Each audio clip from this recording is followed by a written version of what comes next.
Hello guys, मैं आपके सामने इंसॉल्वेंसी का एक प्रॉब्लम लेकर आया हूँ। इससे पहले मैं आपसे रिक्वेस्ट करता हूँ कि आप मेरे चैनल को सब्सक्राइब कीजिए ताकि आपको आने वाले मोर अपलोडेड वीडियोस की नोटिफिकेशन मिल सके। क्वेश्चन में गिवन है mister Ramlal find himself insolvent. जो मिस्टर रामलाल है वो इंसॉल्वेंट हो गया। इंसॉल्वेंट हो गया मतलब कंगाल हो गया 31 दिसंबर 1999 को। कब हुआ? 31 दिसंबर 1999 को। हिज पोजीशन एज फॉलो, उसकी पोजीशन इस तरह दी हुई है। हाँ, क्रेडिटर जो उसने उधार लेकर रखा क्रेडिटर से वो है उसके 20,000। बिल्स पेबल, उसके जो बिल्स देना बाकी है वो है 30,000 रुपये। इसी के अलावा लायबिलिटी फॉर बिल डिस्काउंट, जो बिल उसने मतलब डिस्काउंट किया उसकी लायबिलिटी है उसकी 5,000 रुपये, जो कि 2,500 रुपये डिसऑनर्ड हो गए यानी ठुकरा दिए गए, यानी मतलब उसका एक तरह का लॉस हो गया। स्टॉक उसका जो है एस्टिमेटेड टू रियलाइज 20,000 जबकि 40,000 रुपये वैल्यू है। स्टॉक की कीमत 40,000 रुपये थी जो कि बिका 20,000 रुपये में। मशीन जो थी तो 35,000 की थी, 25,000 में बिकी। बैंक ओवरड्राफ्ट, उसने बैंक से जो ओवरड्राफ्ट लेकर रखा वो 2,000 रुपये है। लोन ऑन मॉर्गेज, जो उसने मॉर्गेज करके मतलब कुछ गिरवी रख के जो लोन लिया वो थी 30,000 रुपये की, जबकि उसकी सिक्योरिटी 40,000 रुपये है। इसके बाद में फर्नीचर है, एस्टिमेटेड टू प्रोड्यूस 5,000, तो यानी 5,000 की वैल्यू थी और 2,000 में उसने उसे बेच दिया। पार्टली सिक्योर्ड क्रेडिटर जो है उसके तो ये कहता है कि भाई 4,500 थे, जबकि उसकी एडजस्टमेंट में बता रहा है कि second preference up to 500 on the mortgage security with the fully secured creditor. Guys, इसमें फुल्ली सिक्योर्ड क्रेडिटर जो दिया हुआ है तो फुल्ली सिक्योर्ड क्रेडिटर में से भी ये सिक्योरिटी माइनस होंगी और पार्टली में से भी माइनस होंगी। कैश इन हैंड जो है उसका 200 रुपये है। अब डेटर्स जो दिए हुए हैं उसके मतलब जिन लोगों को उसने उधार दिया वो है गुड है 600 रुपये। डाउटफुल है एस्टिमेटेड टू रियलाइज 200 जबकि 500 रुपये, यानी ये 500 रुपये जो है उसके डाउटफुल थे जो कि 200 रुपये में बिके। इसी तरह से बैड डेट्स उसके 100 रुपये हैं, यानी जो उसका कर्जा डूबा वो 100 रुपये डूब गया। लोकल टैक्सेस आउटस्टैंडिंग जो है वो 450 रुपये है। House rent of 2 months outstanding 400 रुपये है, यानी जो उसके घर का जो किराया है वो 2 महीनों का 400 रुपये है। Preferential creditor for the wages and the salaries of the clerk, तो वो 350 रुपये है, यानी जो प्रेफरेंशियल क्रेडिटर है उसके वेजेस और सैलरी ऑफ द क्लर्क के वो 350 रुपये है। अब क्वेश्चन में बोलता है 1 जनवरी 1998 को ही कमेंस हिज बिजनेस, उसने अपना बिजनेस कमेंस किया यानी शुरू किया विद द कैपिटल ऑफ 34,000, जिसका कैपिटल कितना था 34,000। हिज टोटल ड्राइंग वेयर 1100, उसकी जो टोटल ड्राइंग थी पर्सनल खर्चे जो थे वो 1100 थे। His profit for the first year, उसका पहले साल में जो प्रॉफिट आया वो 300 रुपये था। फॉर द ईयर 99, जबकि 1999 में हिज लॉस 500 रुपये, उसका लॉस जो था वो 500 रुपये था। उसके बाद में ही was allot the interest on the capital per year is 500, उसे जो है मतलब इंटरेस्ट ऑन कैपिटल जो मिला वो 500 रुपये पर ईयर मिला। Prepare his statement of affair and deficiency account, आपको इसका स्टेटमेंट ऑफ अफेयर और डेफिशिएंसी अकाउंट बनाना है। तो गाइज मैं आपके सामने स्टेटमेंट ऑफ अफेयर इसका तैयार कर रहा हूँ। सबसे पहले आपको लिस्ट ऑफ ए लेना होगा। लिस्ट ऑफ ए में आता है अनसिक्योर्ड क्रेडिटर। अनसिक्योर्ड क्रेडिटर मतलब जिनको सिक्योरिटी नहीं देना पड़ता। तो क्वेश्चन में हमारे पास में अनसिक्योर्ड क्रेडिटर कौन कौन से है? पहला है क्रेडिटर जिसको सिक्योरिटी नहीं देना पड़ेगा। दूसरा है बिल्स पेबल, जिसको सिक्योरिटी नहीं देना पड़ेगा। तीसरा है लायबिलिटी फॉर बिल डिस्काउंट, इसको भी सिक्योरिटी नहीं देना पड़ेगा। इसके बाद में है बैंक ओवरड्राफ्ट, इसको भी सिक्योरिटी नहीं देना पड़ेगा। और उसके बाद में है house rent of outstanding 2 month, इसको भी सिक्योरिटी नहीं देना है। ठीक है, इसके बाद में गाइस हम यहाँ पर एक के बाद एक रिकॉर्ड करते हैं। क्रेडिटर्स, पहले है क्रेडिटर जो कि 20,000 रुपये है, तो ये क्रेडिटर मैंने 20,000 रुपये यहाँ पर लिख दिया। क्रेडिटर्स के बाद में यहाँ पर बिल्स पेबल है, तो ये लिखा मैंने बिल्स पेबल, क्वेश्चन में दिया हुआ है बिल्स पेबल 30,000 रुपये, तो ये मैंने 30,000 यहाँ पर लिख दिया। 30 उसके बाद में है liability of bill discount, liabilities of bill discount, तो लायबिलिटी ऑफ बिल डिस्काउंट इसके अंदर दिया हुआ है 2,500 रुपये। 5,000 की वैल्यू है, 2,500 रुपये में डिसऑनर्ड हुआ तो डिसऑनर्ड की वैल्यू आपको लेना होगा। इसके बाद में यहाँ पर आपके पास में है bank overdraft. Bank overdraft, bank से अगर आप ओवरड्राफ्ट निकालते हैं तो ये भी आपका अनसिक्योर्ड क्रेडिटर माना जाएगा, यानी बैंक ओवरड्राफ्ट जो है इसके अंदर वो 2,000 रुपये, तो ये आपने 2,000 रुपये ले लिए। उसके बाद बैंक ओवरड्राफ्ट के बाद में इसके अंदर है हाउस रेंट। हाउस रेंट मतलब घर का किराया जो आउटस्टैंडिंग है। हाउस रेंट आउटस्टैंडिंग हमारे पास में 400 रुपये दिया हुआ है, इसलिए हम 400 रुपये यहाँ पर लिख देंगे। इसके बाद में आपको लिस्ट ऑफ बी लिखना है। लिस्ट ऑफ बी में आता है फुल्ली सिक्योर्ड, क्या आता है? फुल्ली सिक्योर्ड क्रेडिटर, तो ये फुल्ली सिक्योर्ड क्रेडिटर आपको यहाँ पर लिखना पड़ेगा। फुल्ली सिक्योर्ड क्रेडिटर जो कि क्वेश्चंस में हमारे पास में हम इसे कैसे पहचानेंगे? कई सब बहुत सिंपल सा तरीका है, लोन ज़्यादा रहेंगी और सिक्योरिटी ज़्यादा रहेंगी और लोन कम रहेगी। तो देखो गाइज इसमें क्वेश्चन में दिया हुआ है loan on mortgage, mortgage on security 40,000 रुपये, जबकि लोन है उसकी 30,000 रुपये। तो यानी लोन आपको फुल्ली सिक्योर्ड क्रेडिटर में लिखना है 30,000 रुपये, और जबकि माइनस करना है आपको सिक्योरिटी, सिक्योरिटी उसकी है 40,000 रुपये।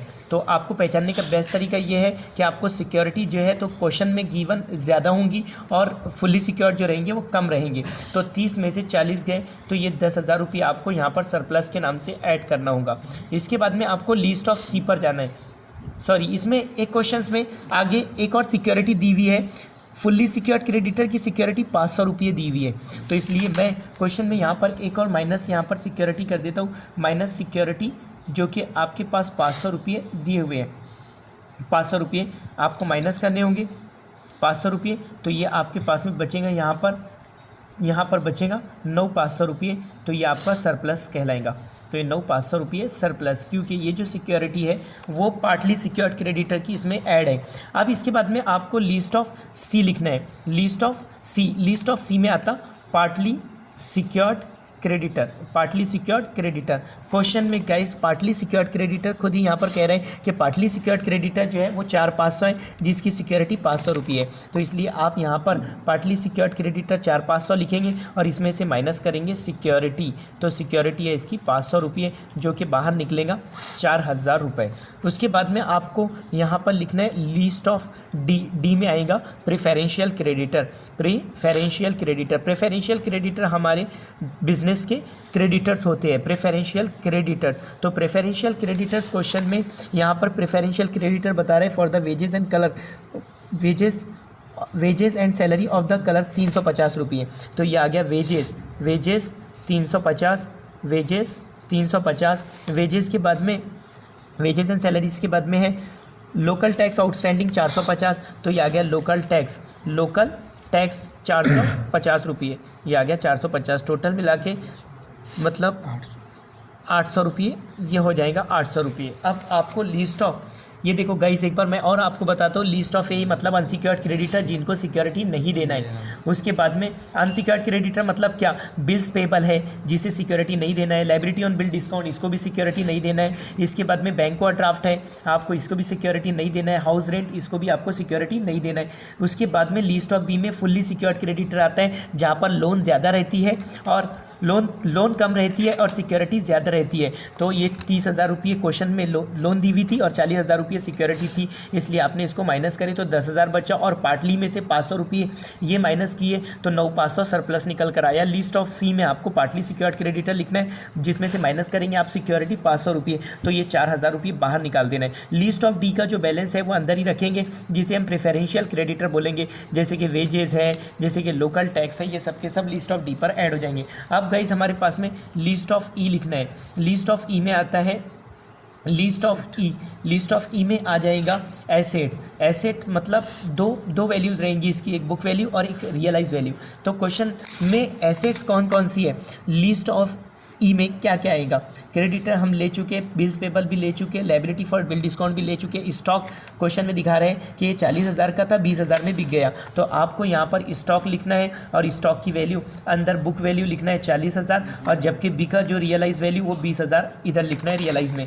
इसके बाद में गाइज फिर दिया हुआ है स्टॉक के बाद में मशीन्स की वैल्यू यहाँ पर बता रहे हैं 35,000 जबकि 25,000 में बिका, तो ये मशीनरी की वैल्यू आपको यहाँ पर लिखना है 35,000 रुपये बुक वैल्यू में और 25,000 रियलाइज वैल्यू में, यानी जितने में बिका। तो ज़्यादातर क्वेश्चन्स में जो है तो मतलब रियलाइज वैल्यू जो है तो वो कम ही रहेंगी, इसलिए आपको ये ख्याल रखना है। उसके बाद में मशीन्स के बाद में बैंक ड्राफ्ट हम ले चुके, लोन ऑन मॉर्गेज भी ले चुके। फर्नीचर की वैल्यू बता रहे हैं 5,000 रुपये जबकि वो रियलाइज या प्रोड्यूस 2,000 रुपये में हुआ, इसलिए आप फर्नीचर यहाँ पर रिकॉर्ड करेंगे।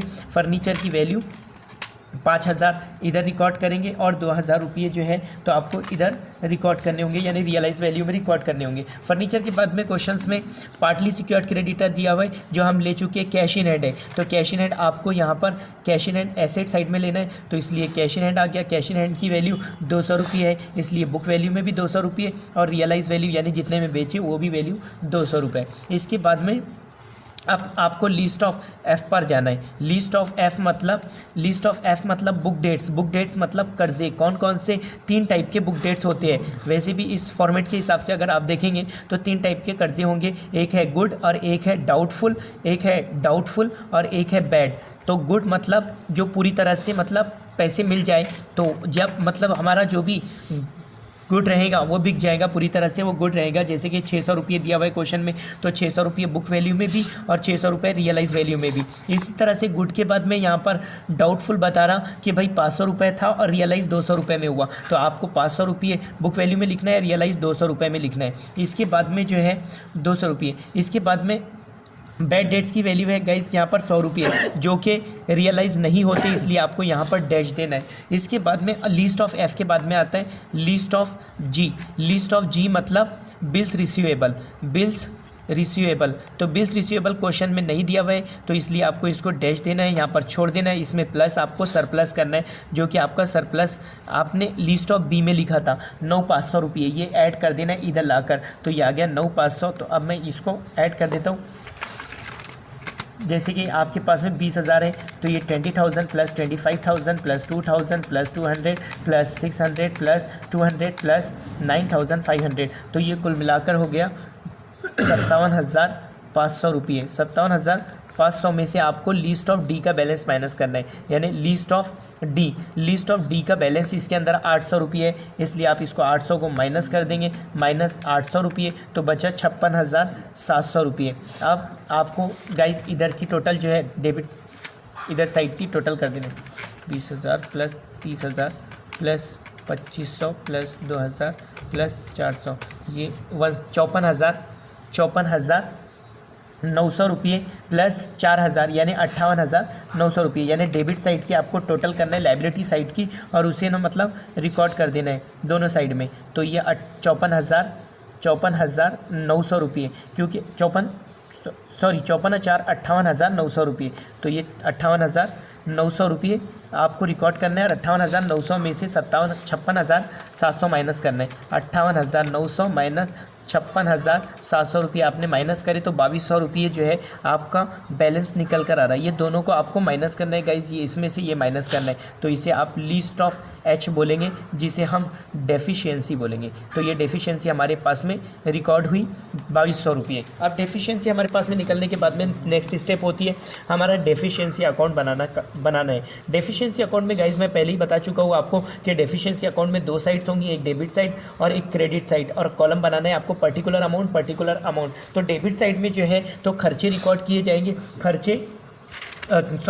डेबिट साइड में इनकम रिकॉर्ड की जाएंगी, और क्रेडिट साइड में जो है तो खर्चे रिकॉर्ड्स किए जाएंगे। सबसे पहला काम है आपका जो डेफिशिएंसी आपकी स्टेटमेंट ऑफ अफेयर्स से आई, उस डेफिशिएंसी को आपको डेबिट साइड में रिकॉर्ड करना है। तो मैंने यहाँ पर लिखा टू डेफिशिएंसी, जो कि आपकी 2,200 रुपये यहाँ पर आ गई, तो लिखा टू डेफिशिएंसी 2,200 रुपये। इसके बाद में अब क्वेश्चंस के ऊपर जाना है आपको, और क्वेश्चंस में देखना है 1 जनवरी 1998 को ही कमेंस इस बिजनेस विद द कैपिटल 34,000, इसलिए कैपिटल जो है वो एक तरह की इनकम है, आपको इनकम साइड में रिकॉर्ड कर देना है टू कैपिटल की वैल्यू बता रहे हैं क्वेश्चंस में 34,000, ये आ गया 34,000 रुपीज़। उसके बाद में क्वेश्चंस में बता रहे हैं हिज टोटल ड्राइंग 1,100 रुपये, तो इसलिए आप यहाँ पर लिखेंगे बाय ड्राइंग, यानी ये उसका पर्सनल खर्चा है, इसलिए आप उसको क्रेडिट साइड में रिकॉर्ड करेंगे। तो बाय ड्राइंग ये है इसमें क्वेश्चंस में टोटल ड्राइंग 1,100 रुपये। उसके बाद में ड्राइंग के बाद में आपके पास में यहाँ पर दिया हुआ है his profit for the first year 300 रुपये, फॉर द 1999 हिज लॉस 500 रुपये। उसका प्रॉफिट जो है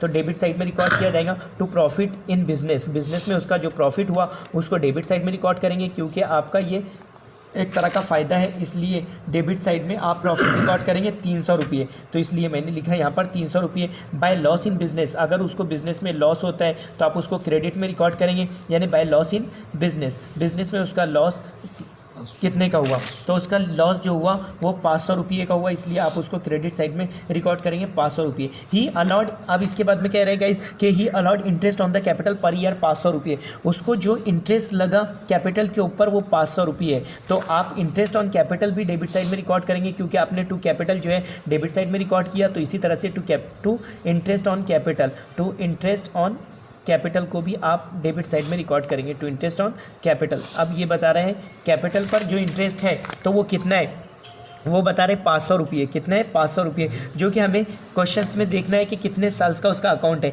उसने 1998 से बिजनेस स्टार्ट किया और 1999 पे क्लोज कर दिया, यानी 1 जनवरी 1998 ये पूरा साल एक पूरा साल हो जाएगा और 1999 का पूरा साल यानी 2 साल हो गए। तो उसका जो टोटल इंटरेस्ट रहेगा वो 500 इंटू 2 यानी पूरा कुल मिलाकर वो 1000 रुपये हो जाएगा। तो ये आ गया 1000 रुपये। उसके बाद में अब ये क्वेश्चंस में हमें अब देखना है स्टेटमेंट ऑफ अफेयर पे जाकर कि हमारे लॉसेस क्या क्या है। तो सबसे पहले लॉस स्टॉक पर है, जो कि स्टॉक हमारा बाय लॉस ऑन एसेट लिख देना है क्रेडिट साइड में, बाय लॉस ऑन एसेट्स के ऊपर loss, by loss on assets, loss on asset. तो पहले सबसे पहले लॉस है हमारा स्टॉक। तो स्टॉक हमारा कितना था, स्टॉक था हमारा स्टॉक था 40,000, 20,000 में बिका इसलिए 20,000 का लॉस, ये पहला लॉस। उसके बाद में मशीनरी, हमारी मशीनरी थी, मशीन्स हमारी थी, इसके अंदर क्वेश्चंस में 35,000 की थी और 25,000 में बिकी यानी 10,000 रुपये का लॉस। उसके बाद में मशीनरी के बाद में फर्नीचर, हमारा फर्नीचर जो था, फर्नीचर कितने का था, 5,000 का था, 2,000 में गया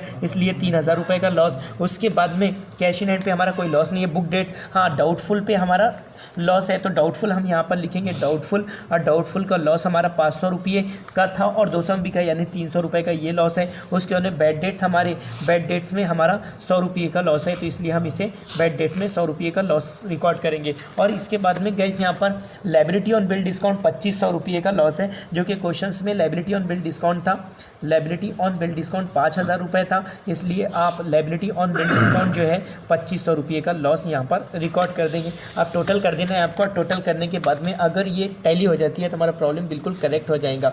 तो 34,000 प्लस है हमारे पास में 2,200 रुपये, प्लस 2,200 रुपये के बाद में प्लस 300 रुपये, 300 के बाद में प्लस 1,000 रुपये, ये टोटल मिला के 37,500 रुपये, ये आ गया 37,500। इसके बाद में अब हमारे को क्रेडिट साइड की टोटल करना है, तो ये है 1,100 रुपये, 1,100 के बाद में 500 रुपये, 500 के बाद में 20,000 रुपये, 20,000 के बाद में 10,000 रुपये, प्लस 3,000 रुपये, प्लस 300 रुपये, प्लस 300 रुपये, प्लस 100 रुपये, प्लस 2,500 रुपये। तो हमारा टैली हो गया प्रॉब्लम से 37,500 रुपये।